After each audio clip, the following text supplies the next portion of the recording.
The Golden Knights advancing to the second round of the NHL Stanley Cup playoffs, where they are set to face the Edmonton Oilers. VGK edging the Wild once again last night, 3-2, to win the opening round series in 6. A lot to talk about coming up next on this WTF edition of Locked On Golden Knights.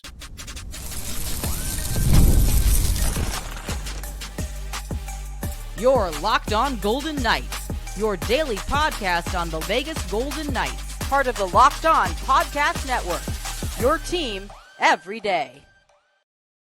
Hi again, everyone. Tony Cardasco, longtime sportscaster, marketing consultant, and the host of the Saturday Sports Beat radio show on Odyssey. He is Chris Golick, the owner of Silver State Cards and Sports and collectibles editor for the Hockey News. Thanks for making us your first listen each and every day. We are the only daily Vegas Golden Knights podcast. Coming up ahead on today's show, buckle up, VGK versus EDM. Is that EDM music? And, that's right, the Oilers. And also ahead, WTF, What the Friday. We are brought to you today by Amazon Fire Stick. That's right. Fire TV is also an Xbox. Go to amazon.com/Fire TV Locked On. So for the record, Chris and I watch a lot of Court TV. For the record, Chris and I both had VGK winning this series in 6. Despite all the adversity of this past season, Minnesota was really a tough out. They really were in the opening round series. We'll see if that has any effect later on. And it is a good thing that this series did not go 7 games. And we have to believe that VGK might not have advanced into the second round unless Jack Eichel and the Mark Stone, Captain Courageous, we called him, finally showed up like they did in games 5 and game 6, especially. Golden Knights getting on the board first last night. I tweeted before the opening faceoff that I could sense there would be an early goal. Whew, thank you so much. At the 3:30 mark, Shea Theodore, after a really dumb play by Marco Rossi with a double minor on the high stick, and he high sticks McNabb. McNabb was okay, luckily. And then later on in the period, 4 seconds to go. Can't allow this to happen moving forward. Of course, there was that goal, the first of 2 for Ryan Hartman, the equalizer. And Zach Whitecloud was beaten there, we might add. And then second period, Eichel at the 16-12 mark. Then Stone, the amazing goal, the game winner. 31 seconds later, we had Hartman again in that third period. VGK hangs on 3-2 in what was a very thrilling series. And I had to laugh, Chris, at those that expected VGK to just roll over and to sweep even the Minnesota Wild. Luckily, this is a series to me that did not go 7 games. And even Jack Eichel said this was a really tight series between the two teams. I wasn't sure if I was going to get to talk before the 3:30 mark or if the goal was going to come at the 3:30 mark. It was officially the 3:27 mark, so thank you. Tried to get to 3:30. No, 3:27. That's pretty fast to score a goal, though, right? Listen, people gave me the business about that. I had the series pegged. I'm going to take a victory lap. I'm going to want my flowers right now. I want my flowers. I'm taking a victory lap. I had this series pegged. I told everybody a week ago that what was going to happen in this series, right? You looked at what the sports books were putting out there. I had pulled up the reference from the Champs or Bust website where teams advanced 70% of the time after being up 2-1. Yet the sports books had the series as a pick 'em. Don't do what the sports books want you to do. Fast forward, here we are talking about the Golden Knights advancing out of the first round. I told everyone to stay positive. I gave you plenty of reasons for optimism. I get it. Some people like to, give us a little bit of crap every now and then, and we deserve it too. I'll certainly take that. But on this one, I'm taking my flowers. I'm taking my victory lap. I told everyone how this would shake out after game 3 ended. Okay. Are you done at the 4:44 mark? I'm good. Okay, no, I watched it. I wanted to keep it short and brief. Yeah. So Eichel and Stone each with a couple of points last night. Surprisingly, I know that you focused as well on faceoffs. Eichel was 11-6 in the dot. He only had 11 faceoff wins. If he did that during the season, he'd be up for, of course, award consideration. And Stone and Eichel together on that top line. And that's where they wound up at the end of the game. It's interesting. William Karlsson was 3-4 in the dots. Let's see. Eichel 11-6. Waugh 6-4. Waugh had a 66 point something face-off percentage coming into this game, and I identified him as the weak link based on the regular season stats. And so credit to Nick Waugh in the face-offs. Looks like Tomas Hertl was 50%, which you'll take. So, I mean, a lot of good came out of this game.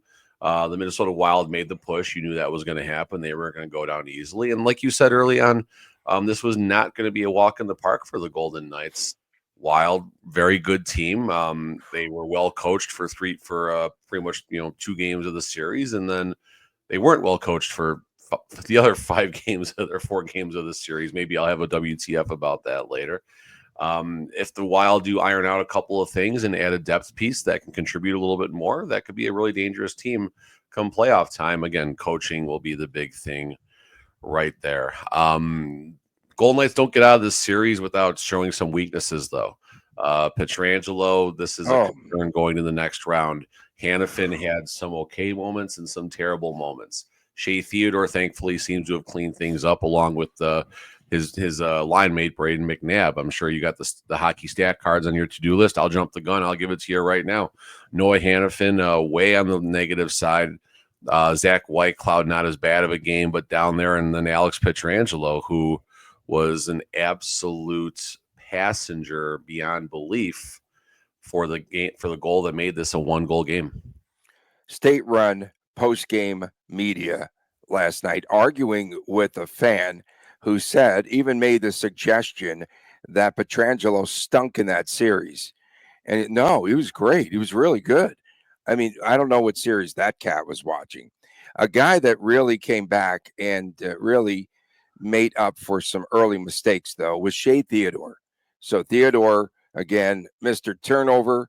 They gave him like the turnover chain, like himself, because he just kept turning the puck over.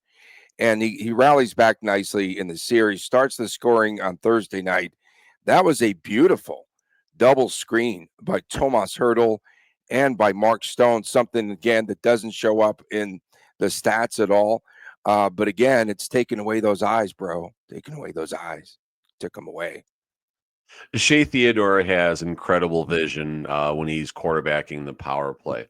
You go back to the pass to Dorofeev in game one, when Dorofeev had basically an empty net to shoot the puck in from the elbow. You've seen Shea Theodore. I go back to, I don't know why this is the first one that comes to my mind, but game 7 against the Vancouver Canucks when they were playing the games inside of the bubble, basically, in Edmonton and Toronto. Yeah, exactly. But the Golden Knights needed a goal in game 7. I think it was a 0-0 game going to the third or something like that. And Shea Theodore scores a very similar goal, just a seeing eye wrist shot that finds that has eyes and finds its way through a crowd. So credit Shea Theodore for certainly getting things right. And going back to Pietrangelo for a second, let's just take the eye test out of it. Let's just talk about the game, the Pietrangelo on the score sheet. He was the Golden Knights' second highest player as far as time on ice. He played 22 minutes and 30 seconds per game. 1 goal, 2 assists. He's a +2. So Pietrangelo on the stat sheet was fine. It was actually very good on the stat sheet. He's out there against the other team's top players. And by the way, the other team's top players, Kaprizov and Boldy, absolutely undressed every single person wearing a Golden Knights sweater in this series. Now, that said, the last couple of games, Pietrangelo got beat really badly on the Boldy goal in game 5. And then, of course, some rough mistakes last night. The Kaprizov goal that he just blows right by him. Like, there's so many moments. No, listen, it's something to watch. I can't defend that he played well this series.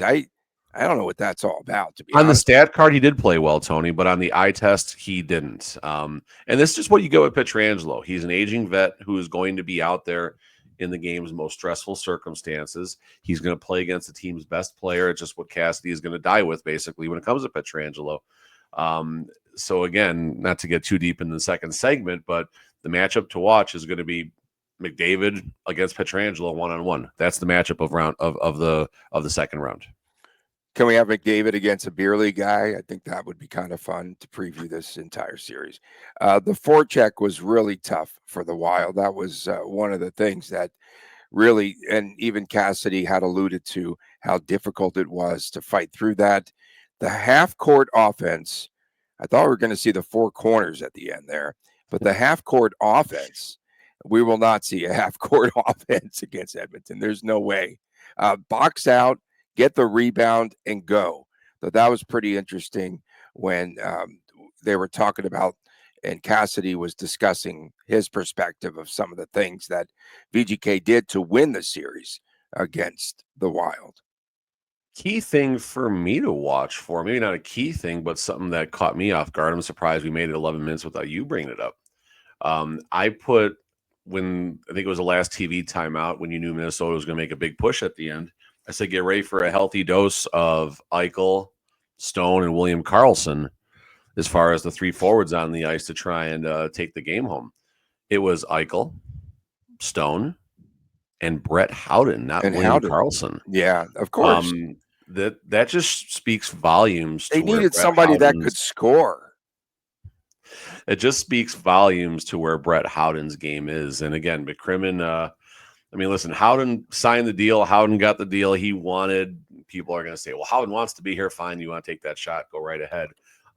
But Kelly McCrimmon with an absolute fleece job, I'll say it like that, with the deal that Howden got. I mean, how much more, Tony? Okay, so let's play. This is good that the Golden Knights have advanced, so we don't got to park this to make a whole segment out of.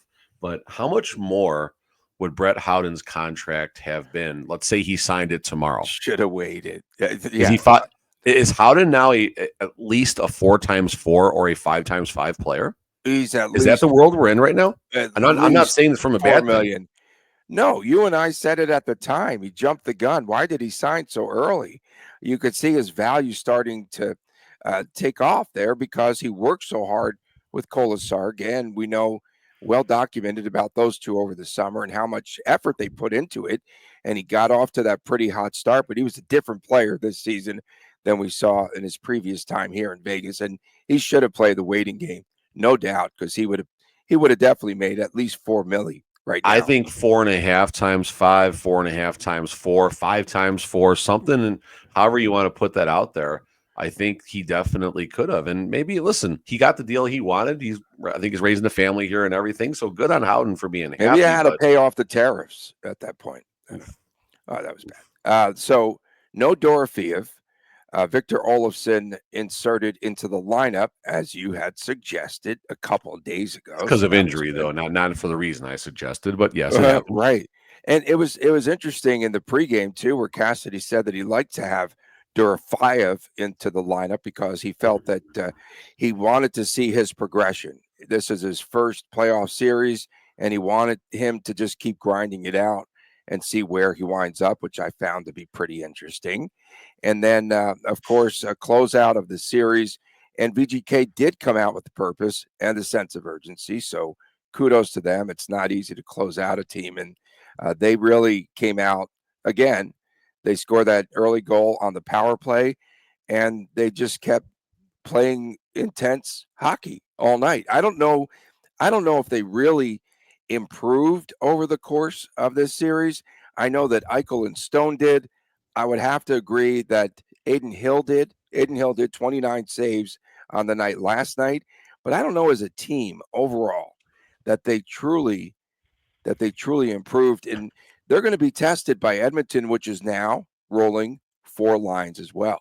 So it's an interesting series. One other thing before we put a cap on this first segment here.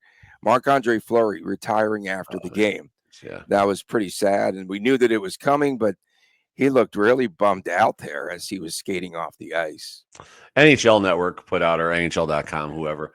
Marc-Andre Fleury was actually mic'd up for Game 5 You don't get goalies mic'd up too often, nor goalies coming in the game mic'd up. So that made for just a great moment. And you almost felt it the way he was out there and interacting and everything. You almost felt like he knew in the back of his mind that Game 5 against the Golden Knights might have been the last time he was going to touch the NHL ice as a player.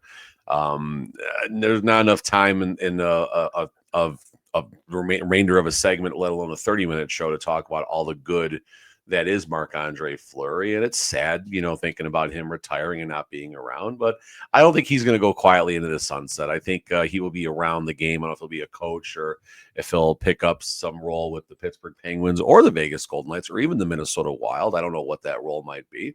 I assume he'll take a little bit of time away from the game and just maybe try and be behind the scenes. But I think, I don't know if he becomes a goalie coach. I don't know if he becomes as a commentator, can you imagine him with a microphone? I mean, it would be just phenomenal. The pranks would be phenomenal. Unbelievable. Put him between the benches. There you go. Put him between the benches in a playoff game. One of his final pranks was that Booyam, the rookie, that kid. He said, when you go into the meeting, here's the empty seat that you sit in. You sit in this seat right here. And then the kid sits there, Booyam, rookie, 19 years old. And then Fleury comes in and goes, hey, that's my seat. What are you doing sitting in my seat? God, that's good. He's just. Why would you trust anything Marc-Andre Fleury tells you? Like when it comes to the 19-year-old kid, could you imagine being in the same room with Fleury? I feel like Fleury let him off easy with some of the pranks he's pulled off. Yeah, that was an easy one. Then he put someone's car on bricks and filled it with like potting soil or something. We had TP people's cars here. Him and Marcia, so every day they were playing pranks. Coming up next, an early look at the upcoming series versus Edmonton and the Oil. More ahead right here on Locked On Golden Knights. Whoa. Did you know that your Fire TV is also an Xbox? You can turn any television into a gaming and entertainment hub with Fire TV Stick 4K devices. No console required. Just grab your paired controller, subscribe, or sign in to the Xbox Game Pass Ultimate with EA Play included, and you are ready to go. You're ready to play. Dive into hundreds of premium titles from EA Sports, College Football 2025 to Call of Duty, Black Ops, and Avowed. As easily as you stream your favorite shows, it's gaming made simple, and it's all on your Fire TV. That's right. And of course, if you take a look at all the endless entertainment that you can receive, with 4K streaming, you can watch more than 1.5 million movies and television episodes from your favorite subscribed services like Netflix, Prime Video, Disney Plus, Max, and much, much more. And you can also play high-quality Xbox games at a fraction of a cost of a console. Already have a console? Well, a Fire TV Stick 4K device is more affordable and easier to travel with, allowing you to take you or your kids' games wherever you plug in. And of course, I'm a casual when it comes to this, but I do want to take advantage of all of those outstanding movies and television shows, and I have absolutely no gaming experience. Head to Amazon.com/Fire TV Locked On, and you can get started today. The Xbox Game Pass Ultimate subscription and the compatible controller are required. Available on select devices that include Fire TV Stick 4K, 2nd gen, Fire TV Stick 4K Max, 1st and 2nd gen, and Fire TV Cube, 3rd generation. Again, Fire TV is also an Xbox. Go to Amazon.com/Fire TV Locked On.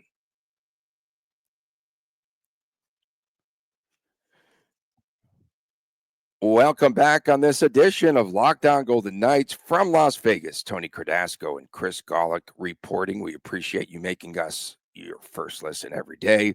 And especially, we're going to have to welcome in all of our good friends and fans, Tony Cardasco, and the guest columnist for the Edmonton Journal, Chris Golick, reporting here. You're going to be in the paper, man, again, up there. You'll be in the newspaper. That's a given. You're minus 330, I think, to get quoted there in Edmonton. Well, like David Staples should just maybe write his own things about the coaching staff instead of using me as his scapegoat. Come on. So we're just talking about Fire TV and everything else. If you know me, I am not a good tech guy. After we recorded our show a couple of nights ago, I know, enough of the laughter. Hold the laughter, hold the applause until This is the third segment already? So I trip over, of course, my power cord. I trip over it. Computer goes flying. And when I pick it up off of the ground, off the floor, my display, everything was upside down. So I had to sign in upside down. And I was lucky that one of my good friends, thank you, Boyd, was able to fix everything for me. And luckily, we are here today. But you have to log in and type upside down. The arrow, you have to go in the opposite direction. You have to do all this stuff. We looked it up. We Googled it. Thank goodness you can Google that today. But in any event, it's great to be back. And at least I'm not upside down today. So Edmonton coming back in its series against the LA Kings and became the fourth team since 1967 to defeat the same opponent in 4 consecutive postseasons. My goodness. And Connor McDavid had some interesting comments. Boy, was that guy focused afterwards. Afterwards, he says, "We owe Vegas a good series.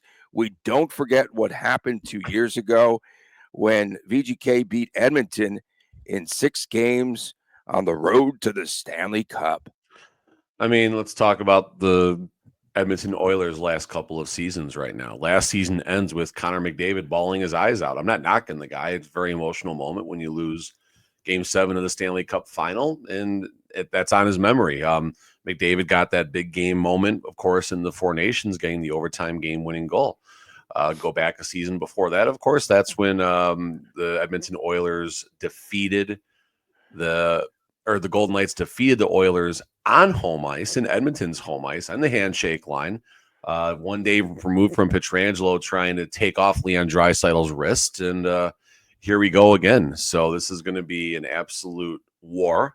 It's going to be high drama. It's going to be all sorts of shenanigans on and hopefully not off the ice, but Golden Knight and Oiler fans, I don't know if they're going to get along well. I've always enjoyed Oiler fans. I have no issues with them. I look forward to interacting with them at T-Mobile Arena. So fun. I'm sure little Chris is going to rock his Oilers jersey in one of the games. I'm telling you that right now. So that'll create some fun as well. And so here we go.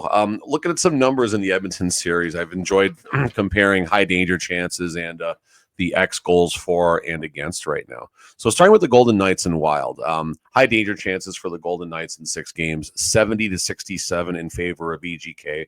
That number tilted a little bit because of Game 6. Minnesota Wild played a desperate game. I think the Golden Knights actually gave up 11 high danger chances and generated 6 in the closeout game.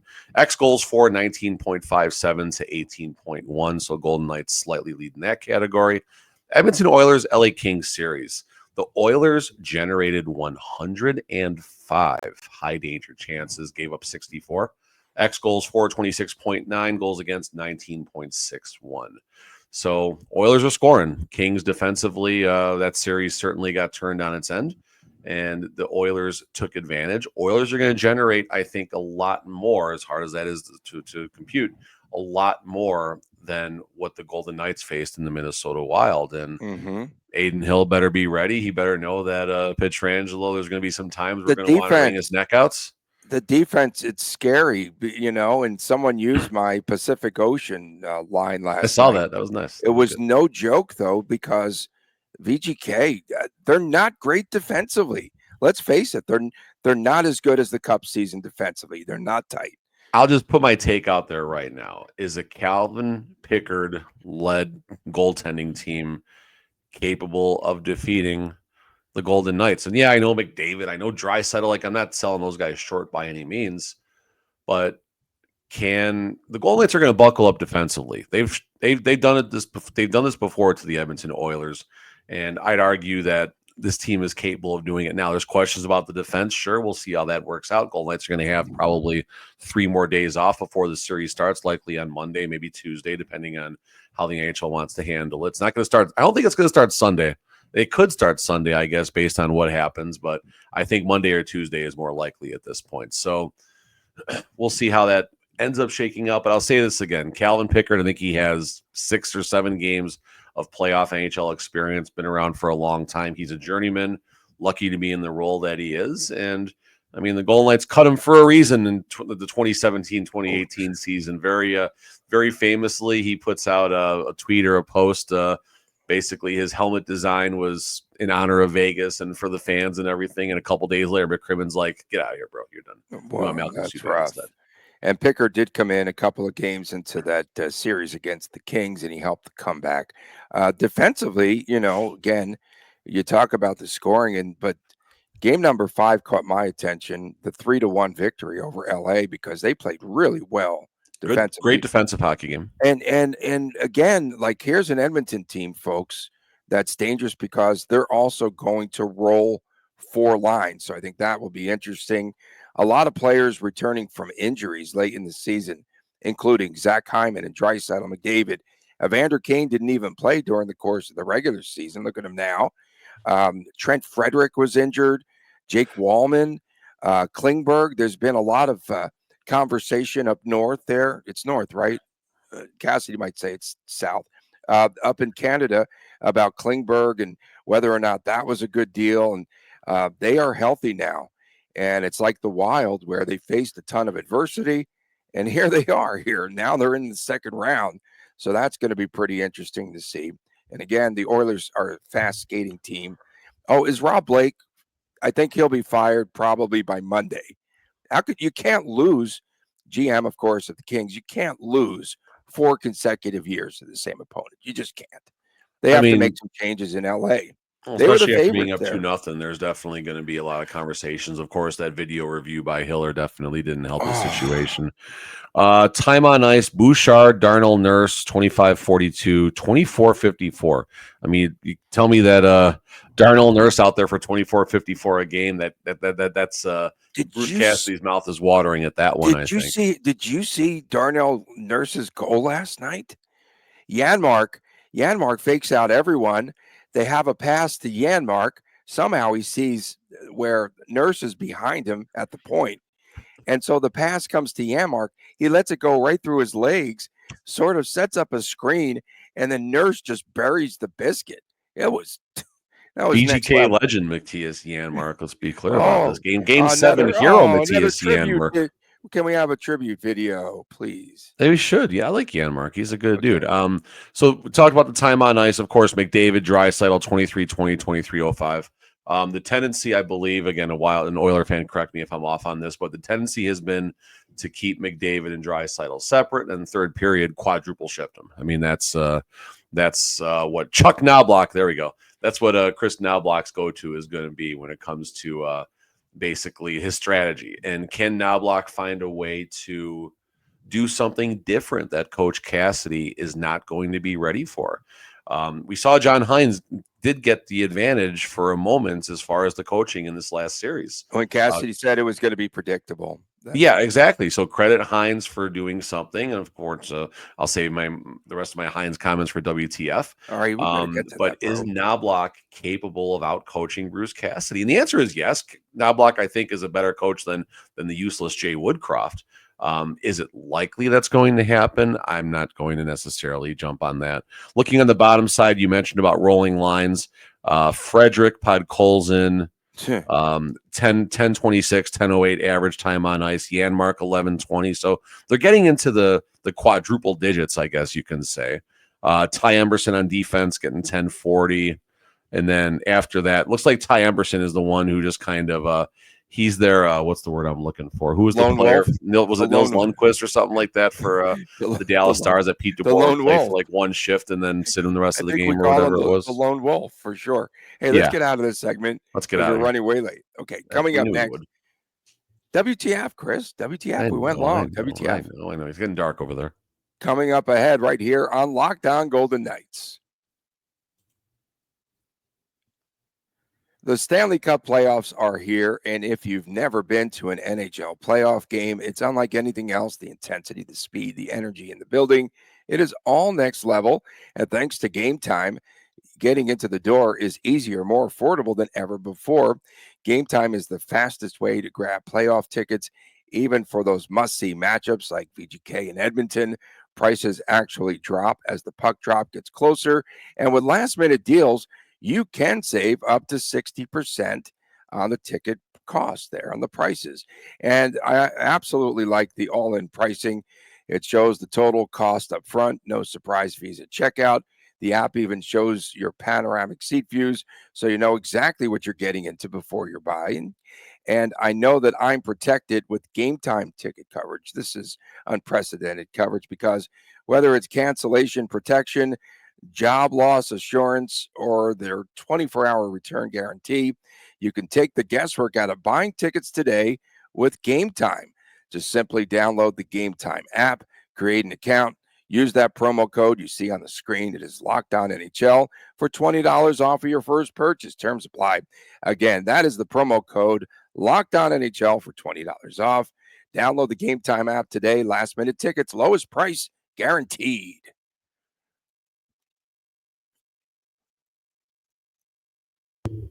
Welcome back on this edition of Locked On Golden Knights. Tony Cardasco and the reporter from the Edmonton Journal, Chris Golick, reporting. And welcome aboard to all of our good friends in Canada. We had a lot of fun a couple of years ago with Oiler fans, so looking forward to that. WTF, let me go with a couple here. WTF, ESPN does not stick with the handshake line, so we missed the special line for Marc-Andre Fleury last night. I can cross off mine then. That was absolutely horrible. I'm like, oh, this is going to be a terrific moment. And you could see that the Flower was not really. They never even showed Marc-Andre Fleury at the end of the game. They showed him. You saw the back of his numbers going down the tunnel. That's what you saw. And then in the handshakes, you saw him. And then the moment, like his little lap around the ice, didn't even show it. Yeah, I don't know. Hockey coverage, calling games from the basement. What year is this? What time is this? Game time. Oh. It is game time. And then how on the Friday is former Golden Knight Logan Thompson not a Vezina finalist over Darcy Kemper? When you look at their numbers, right? LT 32-6-6, Kemper 31-11-7. And I just didn't understand that. You know, Hellebuck, yes. But Darcy Kemper, not better than LT. Vasilevsky, okay. Still, again, they are blackballed our guy, your guy, LT. They've blackballed him. I'll give a quick private conversation. This isn't anything groundbreaking, but me and Logan shared a moment about that. And Logan said, yeah, I had two bad games down the stretch. That cost me. And we were laughing about it. So, oh, my goodness. That guy is the Rodney Dangerfield of the NHL. He's getting. I don't know. You look at Darcy Kemper's stats. I don't think it was bad. He wasn't great. It's fine. It's all. And look at what he did to a team that no one. Logan had two bad games down the stretch. He had 2 bad games down the stretch. 2 bad games. Connor Hellebuck. I did say a month ago that he should win the Hart Trophy, and lo and behold, announced on Thursday, Golick, he's a finalist alongside Leon Draisaitl, who led the league in scoring. Kucherov's going to get that one. Nikita Kucherov, who I just have every time I think of Kucherov, I just think of him in that skills competition in the NHL All-Star game. Drunk. Where he's just like, he didn't even care. But again, Alexander Karpat's off there. There you go, Condos. Don't be shocked if Connor Hellebuck wins the Hart, as I projected, with 38% of the precincts reporting, 47 wins, a 2.00 goals against average, 9.25 save percentage. Get out of here. Get out of here. He definitely deserves to win the Hart, and at least they put him in the final 3, unlike Logan Thompson and the stinking rigged Vezina. Logan had 2 bad. Logan Thompson played better. He had 2 bad games. That's pretty funny. That's actually hilarious. It was pretty good. It was. I'm glad he's got a sense of humor because I'd be pretty pissed off. He should have been. He's fine. He's good. That conversation. All right. So he's not a starter, though. He's not a starter. He's not a starter. Can we just clarify? The Golden Knights advanced to round 2 of the NHL Stanley Cup playoffs. But Tony, you know who did not advance? Nighttime Plus has been eliminated from the playoffs. Thank God. I will say now a quick moment. Nighttime Plus on the mobile app, greater than Nighttime Plus on my Fire Stick. I did watch a chunk of the game while I was working on my phone with no issues. But that said, with about 90 seconds when there was a jailbreak when the Wild were trying to tie it, the app cut out. The only time it cut out, to be fair, but it cut out with 90 seconds left. I had to refresh, and then there was a face-off, I think, after the Golden Knights iced the puck. So that was unfortunate right there. While we're dragging ESPN, TNT, and TBS, how about the audio again in the Colorado-Dallas game last night? I turned it on because you mentioned that a couple days ago it was bad. And last night I turned on, I can hear the fans really well. I could hear the crowd going crazy. Oh, my God. The crowd was awesome in Colorado, but you could not hear the commentators at all, which was very unfortunate. So WTF right there. And then John Hines, WTF, he still has a job. Yeah, he does. Well, yeah, unlike Rob Lake, of course. And, I got a lot of grief yesterday, too, for saying how huge we are in Singapore, but we are big in Singapore. So WTF there. Do you have any other WTFs from our friends? Just one. I mean, YouTube, the one guy, there's some clown that loves to chirp about coaching and coaches don't matter. They're passengers. BS. Coaches are passengers. Both coaches had great moments in round one. Bruce Cassidy and John Hines, they both had great moments. Of course, Coach Cassidy putting William Karlsson on that top line was the difference of this series. They were able to at least somewhat slow down and minimize the pain inflicted by Kaprizov and Boldy.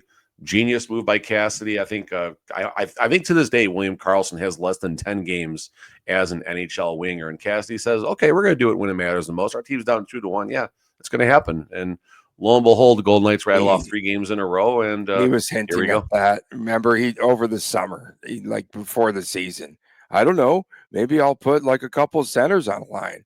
I like centers, right? He's got 3 centers. Well, not 3, but he's got Brett Howden out there at the end of the game. I mean, just major positive WTF for Coach Cassidy. Dude's a coaching genius. He's a coaching genius, and thankfully the Boston Bruins are a dumpster fire as well and fired him. Okay, so we don't know when the first game of the second round will begin, but we'll be there, of course. And if needed, as needed, are we doing a Chris Jr. show tomorrow? Chris wants to know. Chris said the show is so back, so we're me and Chris. It's so back. Okay, so that's good. So we have, especially with the Edmonton Oilers. He's excited. We have some weekend coverage. That's great. So that is the YouTube. Well, if game 1 is on Sunday, we'll be doing a show as well. Right, we'll be back doing yet another show. So stay with us here. Follow us on the X. They should announce that because Colorado, it's going to game 7, so it's not like there's more TBDs or TBAs after this. So right. I mean, I think they should announce today what the schedule is going to be. I'll bet. I'm going to guess Tuesday or midweek, just so everyone can catch up. I don't know, maybe. And VGK. One thing that's good though is that both of these teams are on level ground in that they both played 6-game series. So now there's no advantage. I know Cassidy talks competitive advantages all the time, as does Foley. And there's no competitive advantage here other than home ice for VGK. So I think that's why the series won't start on Sunday, because unless the NHL wants to see what happens with Winnipeg St. Louis tonight, if that goes to 7, I think game 7 would be on Sunday because tonight would be game 6. So yeah, Tuesday it would be my guess, just a guess. Monday or Tuesday. Monday. I'm Tuesday. Let's go. I got to coach hockey Monday. Let's go Tuesday. Tuesday sounds great. Another thing, when we said VGK in 6, now I just kind of took a circuitous, whatever that word is, route there to get there to 6 games because I started to feel the Wild there and I picked them a lot. But congrats to folks that had VGK minus 1.5 games too. Remember, that was a I talked about that on the previous show. Right, on the previous show. So congrats to those folks cashing in. We appreciate everyone tuning in, especially the great folks of Singapore. For my man Chris Golick, I am Tony Cardasco. We'll see you again next time right here on Locked On Golden Knights. Have a great weekend. Until we get back to you shortly, please take care.